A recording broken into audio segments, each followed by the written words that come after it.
سلام زخبركم تخاتلتنا مباركس نايزي ساعات زينا حيزلكم متيلخو مجمرتا جن ارست زينا عين تعلمنا نبدو بافريكا معرباوين سلمتا بافريكا زنبرم صلواي سئن اللو فاغنر افريكا زياده نصايو صالو بريغوزين كالوتن زبلو زيناتات حيزنا متيناكم علنا سناي مكتتال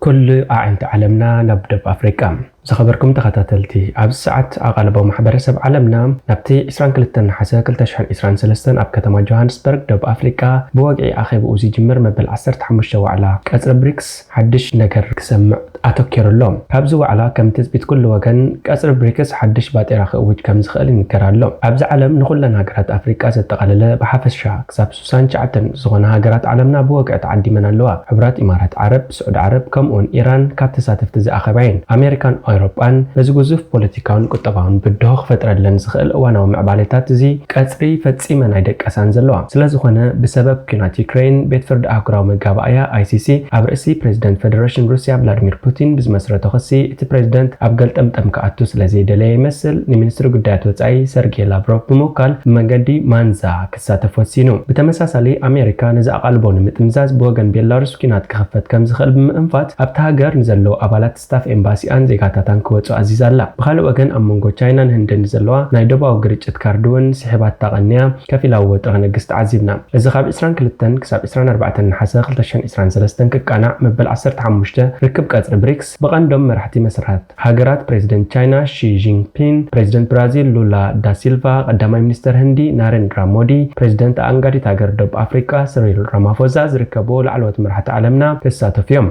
بعد ما بريزيدنت سيريل رامافوزا بريزيدنت إيساياس أفورقي أبز سومن 24 حسا أبز صواع المستاف أب ساعات نغو نابدو بأفريقيا تبغيسلو ات بريزيدنت اولوخ مينستر غدايات وصاي اتو عثمان صالح زحاقفيو معرباوين سلمتا بافريكا زنورم صلواي سنلو ذهبت مكفل افريكا قرعت رفتان سكفتان تزنبلو ابسومن عبي عالم لخاو على يسالت الله ابجاف عباي كتما دو بافريكا جوهانسبرغ ستدكونتن ماكل بانكتات زغونتن ساندتن عبي اخيبا نايت عبلالنت معرباوين نمبدا بهاجرات برازيل روسيا هندي تشاينا دو بافريكا نزقوم بريكس تنكدالا ابزح جوان بزحت هاجرات بابالنت مئتاو ترحيزن الله نس بريكس بزتحاس ندو بافريكا رفتا ذهب حدا قداي بريزيدنت فلاديمير بوتين ابتو على زي ساتف مخاني بوتين نبدو بافريكا انت زخيد تهاجر اب يوكرين غبن كونات فتيم تبعيل استخصص بريزيدنت مئسر عالم لغاو حلفنت تحت فتيم ديا زبلاكا تحتو من لاشم ترأي نيرو كابز فتنا زوصو سب مزيدو بافريكا ابز اوان بقرعت نتم زكايدو مدبات املكتم مبريتات يبلو قال تنتنتي تهاجر نتو على المكياد التريو زلا توفاينت مس معرباوين كابز نبر ركب بالعول قلطافه ناب تشاينا بوحدو دما ناب روسيا تصقع خمزلا يغلصو اب قربا اوان اب كيب تاون استخيده قدم اخيبا غدايات وصابريكس حدا روسياو غازيطنيا ناب غازيطنيا بيبيسي قريبو ناي سبا مسل جنتكم ام معرباوين باليو كتقمو تخليكم لذا عالم دقيمنا نسرح لنا إلو بريكس ابز وان غنا عشل كون يخليو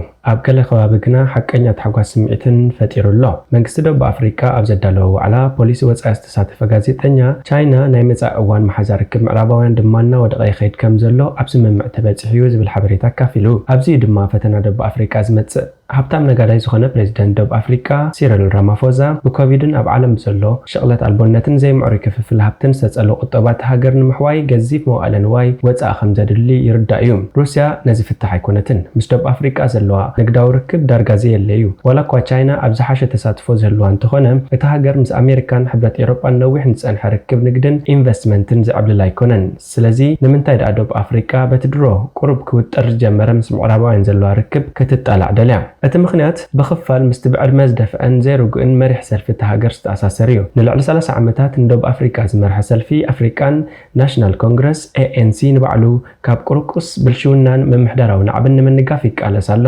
ንኣብነት ጉዳይ ኩናት ዩክሬን ዝምልከት ቅዋም መንግስቲ ደቡብ አፍሪካ ዝተሓዋወሰ እዩ ፈለማ ነቲ ወራር ኮኒኑ ጸኒሑ ኣይኩንንን ኢሉ ቀጺሉ ንኔቶ ወቂሱ ንፑቲን ኢዱ ንሰላም ክሽምግል ኢሉ ልምምድ ባሕሪ ሰራዊት ሩስያ ኣተኣናጊዱ ንባዕሉ ብተብተብ ንኣሜሪካ ከረድእ ፈቲኑን መብዛሕትኦም ዘልዕሎም ነጥብታት ቅዋም ሩስያ ዝሓዙን እዮም ኣሜሪካ ኣብ ዝሓለፈ ዓመት ደቡብ ኣፍሪካ ንሩስያ ኣጽዋር ኩናት ኣቐሪባትላ ክትብል ዘቕረበቶ ክስውን ዝኾነ ምስጢራውነት ኣለዎ ፕሬዚደንት ራማፎዛ ጉዳይ ወራር ሩስያ ኣብ ልዕሊ ዩክሬን ከም ዝኸበዶን ፈላጥን ማእከላይ መርገጺ ዘለዎ ኣመኻርን ኮይኑ ክረአ ይፍትን ከም ዘሎን ዘመላኽቱ ጥርጣሬታት ኣለዎ ኮይኑ ግና ብዙሓት ኣባላት ውድቡ ነዚ መርገጺኡ ኣይቀበልዎን ሩስያ በቲ ኣብ እዋን ባዕዳዊ መግዛእቲ ዝገበረቶ ሓገዝ ይፈትወን ፖሊሲ ወፃኢ ኣሜሪካ ድማ ብሓፈሻ ይጠራጠሮን ይብሉ እዚ ኣካይዳ ንኩሎም ተጓነፅቲ ዘይሐጎሰን ደቡብ ኣፍሪካ ድኽምትን ምውሳን ዘይትኽእልን ኮይና ክትረአ ዝገበረ እዩ ናይ ኔልሰን ማንዴላ ዓዲ ቀስተ ደመና ኣብዚ እዋን ኣብ ፀገም ኣትያ ከም ዘላ ግልጽ እዩ ገለ ሰባት እውን ማዕረ ኣብ ቀረባ ዝፈረሰት ሃገር ክትከውን ትኽእል እያ ዝብል መጠንቀቕታ ይህቡ ኣለዉ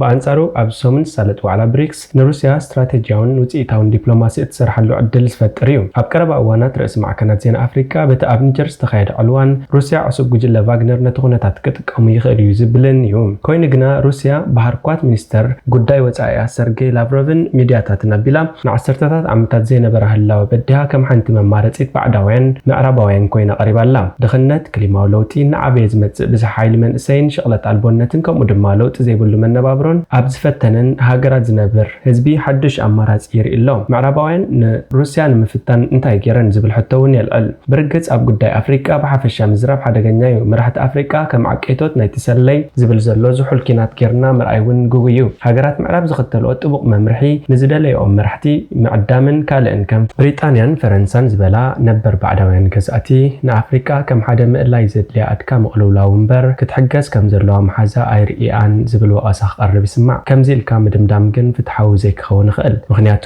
ምዕራባውያን ኣብ ኣገልግሎት ጥዕና ንግድን ምሕደራን ኣፍሪካ ብዙሕ ጉልበትን ገንዘብን ኣፍሲሶም እዮም ኮይኑ ግና ሰራዊት ፈረንሳን ድሮናት ኣሜሪካን ኣብ ከም ኒጀርን ሶማልያን ዝኣመሰሉ ከባቢታት ብርቱዕ ነቐፌታ ኣስዒቦም ቫግነር ንኣፍሪቃ ዝያዳ ነፃ ይወፅእ ኣሎ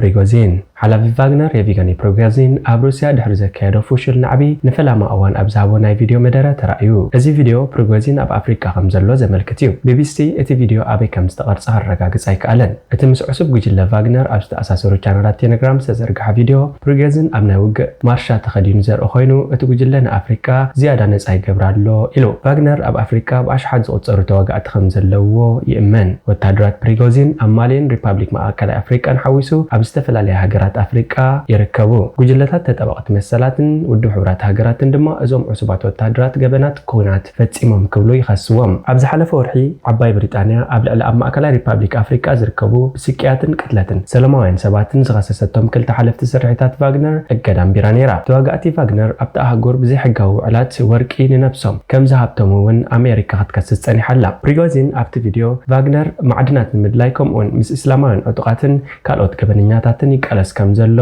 ይዛረብ ኣብቲ ቪድዮ ንሰርሕ ኣለና ሙቐት ልዕሊ 50 እዩ ኩሉ ከም ድላይና እዩ ናይ ባሕቲ ሰራዊት ኩባንያ ሩስያ ቫግነር ናይ ዳህሰሳን ምድላይ ስጉምተታትን የካይድ ንሩስያ ኣብ ኩለን ኣህጉራት ዝያዳ ከም እትዓቢ ይገብራ ኣፍሪቃ ድማ ዝያዳ ነፃ ይገብራ ክብል ፕሪጎዚን ይስማዕ ፍትሕን ሓጎስን ህዝቢ ኣፍሪቃ ንዳዕሽን ኣልቃዒዳን ካልኦት ሸፋቱ ሕልሚ ቀትሪ ንገብሮ ኣለና ኣብዚ ሕጂ እዋን ቫግነር ወታደራት ይምልምል ከም ዘሎን እቲ ጉጅለ ነቲ ዝተቐመጠ ዕማማት ምፍጻሙ ክቕፅል እዩ ዕንወት ኢና ኢልና ቃልኣቲና ይብል ፕሪጎዚን ኣብ ዝሓለፈ ወርሒ ኣብ ዝተኻየደ ዋዕላ ኣፍሪቃን ሩስያን ኣብ ሴንት ፒተርስበርግ ምስ ኣማኻሪ ፕሬዚደንት ማእከላይ ሪፐብሊክ ኣፍሪቃ ኣምባሳደር ፍሬዲ ማፑካ ኢድኒኢድ ተታሒዙ ፎቶ ተሳኢሉ ነይሩ ንሱ ኣብ ወርሒ ሰነ ኣብ ሩስያ ነቲ 24 ሰዓታት ጥራይ ዝጸንሐ ናዕቢ ካብ ዝመርሕ ንድሓር ብብዝሒ ኣብ ህዝባዊ ቦታታት ከይተረኣየ ይጸኒሑ ኣስታት 5,000 ወታደራት ቫግነር ንደቡባዊት ሩስያ ከተማ ሮስቶቭ ኦን ዶን ተቐጻጺሮም ናብ ሞስኮ ገጾም ብምኻድ ንወታደራዊ መሪሕነት ሩስያ ንምእላይ ዓሊሞም ይንቀሳቐሱ ምንባሮም ይዝከር ይኹን እምበር ፕሪጎዚን ነቲ ብመራሒ ቤላሩስ ኣሌክሳንደር ሉካሼንኮ ዝምራሕ ምስ ክሬምሊን ዝተገብረ ድርድር ስዒቡ